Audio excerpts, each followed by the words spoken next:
You see, we live in an energy farm, and you are the crop. But you don't know that because your whole life you've grown up without the awareness of your biofield, your energy body, your thousands of layers of your divine aura.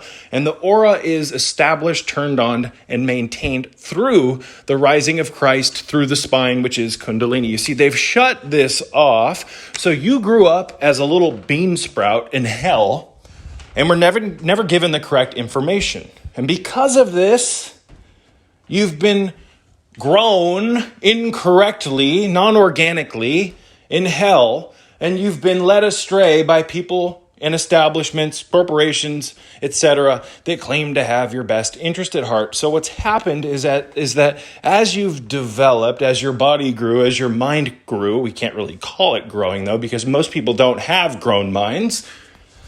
You grew up without an energy body. You grew up without Kundalini. So now, as an adult, you think that your day-to-day consciousness, what you do every day, is the sum total of what it means to be a human. Wow! Have we been fucked?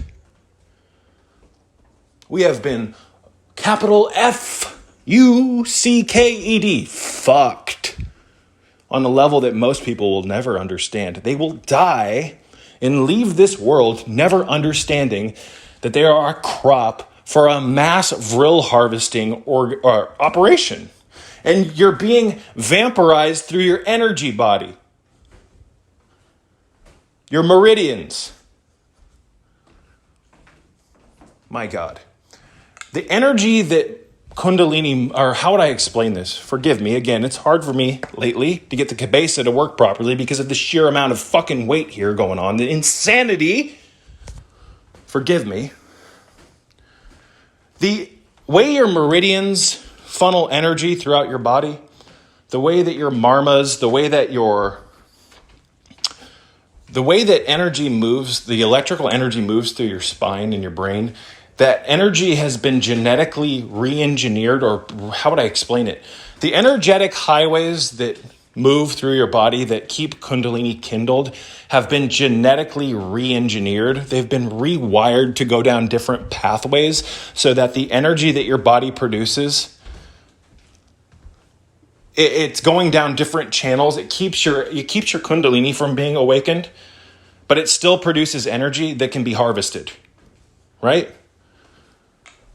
Your energy field and the energy that your body puts off is being used as a fuel source, right? The likes of which, I can't even begin to try to even attempt to explain this because of how complicated it is. I don't have all the scientific knowledge and all the big words and all that, but I do have experience. I've experienced Kundalini on a handful of occasions. I know how amazing this energy is, and I know that it is a fuel source, a divine fuel source that is worth more than the most precious gems, the most opulent treasures. Holy fuck. So you don't realize that you're being vampirized through your energy, your energy body, again, your meridians, because you grew up in a world where you never knew you had them. It's like a missing body part, to quote Sabrina Wallace. Excellent content. Go check her out. Synergy on Odyssey. I've talked about this in previous videos, but I want to talk about it again. Let's see if we can find a decent picture of a human aura, first of all. We'll also open up a picture, folks, of a electromagnetic spectrum. Most metaphysical books will make the aura look like just this lame-ass ball of energy. It's not what it is. An aura is a divinely intricate, crystalline, geometric, hyperdimensional spaceship of sorts that encompasses our body. It's a lattice work of light and geometric patterning, which is absolutely perfect. And I've never to this day been able to find an accurate representation online of a picture of an energy field. I would highly suggest looking up Alex Gray's artwork. He's probably the one that comes the closest to it, and that's Alex Gray. I believe it's with an A, not an E. Alexgray, Alex Gray. Check his artwork out, folks. I can't really show them on here. There's also an artist known as, or named Samuel, Farrand, I think. Yeah, Samuel Farrand. Maybe I can briefly show you guys one of these pieces of artwork. SamuelFarrand. Again, write this down, folks. Pause and go write a pen. Or what am I saying? I keep being dyslexic today. Pause this and go grab a pen. Samuel Farrand. SamuelFarrand. Some of his artwork is pretty spot on in relation to energy grids around the human body. I think he has one called Merkaba. Bear with me here, ladies and gentlemen.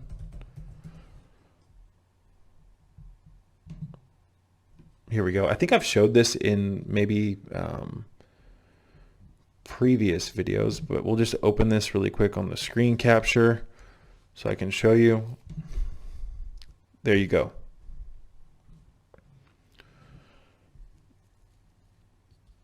You see, most pictures of auras that you find online, folks, are really simplified. They're just like these pictures. There's like a picture of a human with like a ball around them. No, a human aura has all of these. Watch my cursor. It has all of these different layers on it. It has all of these different interacting grids. Now imagine if you were walking around this matrix right now in an energy field like that, instead of just walking around in this physical body.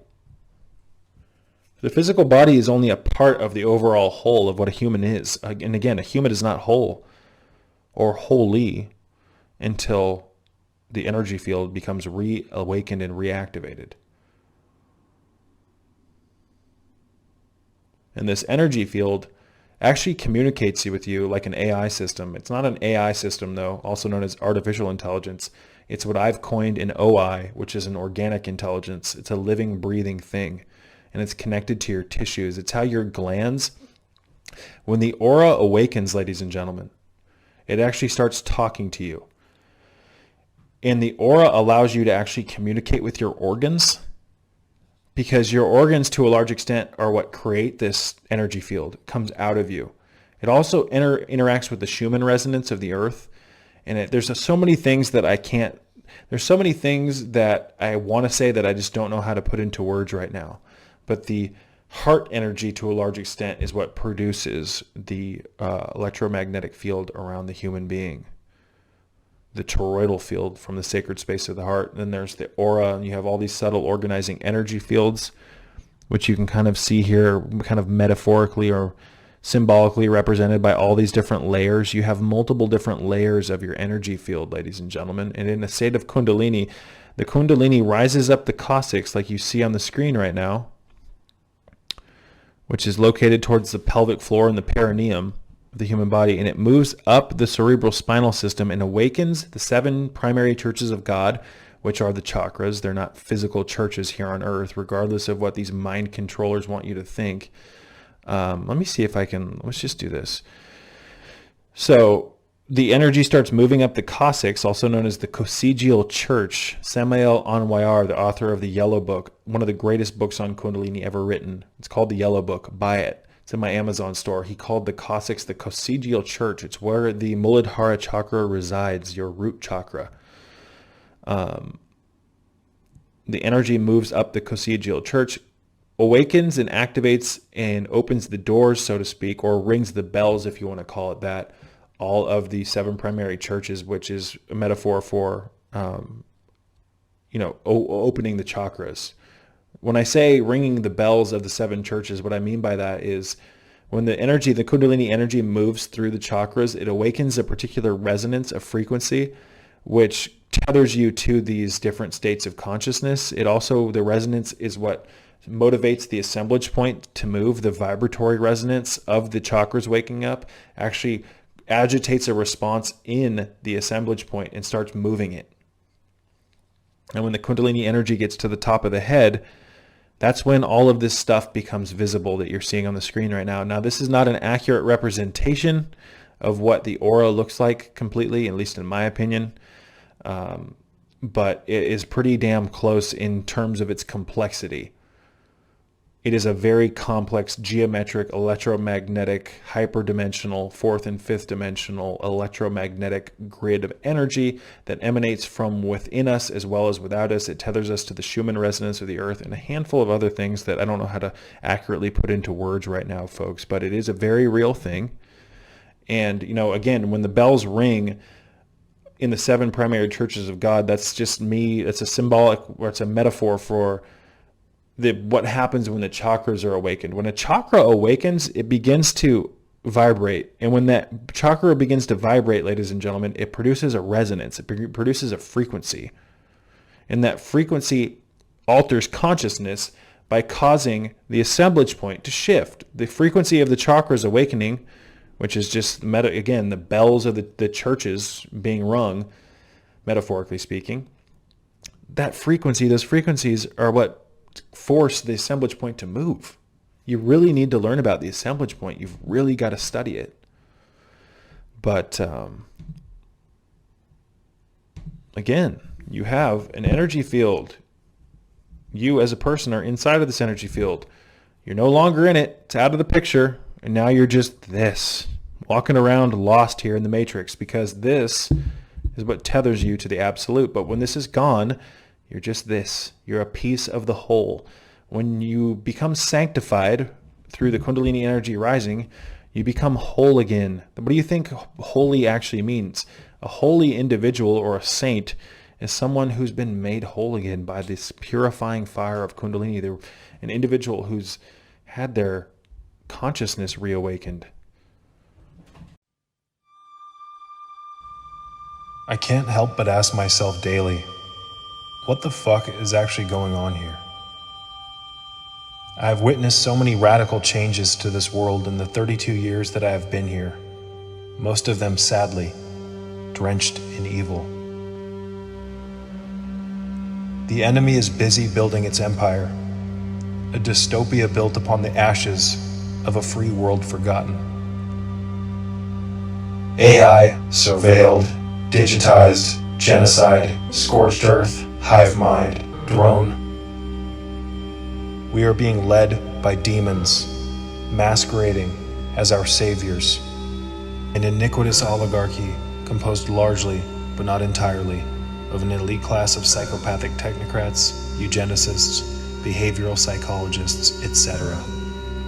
Operating entirely through subterfuge, this consortium of evil has created a most genius veil of camouflage, enabling them to quite literally pose as a knight in shining armor coalition of humanity's saviors, promising to liberate the masses from the very afflictions that this inner circle of evil gave birth to. Ephesians 6:12, for we wrestle not against flesh and blood, but against principalities, against powers, against the rulers of the darkness of this world, against spiritual wickedness in high places.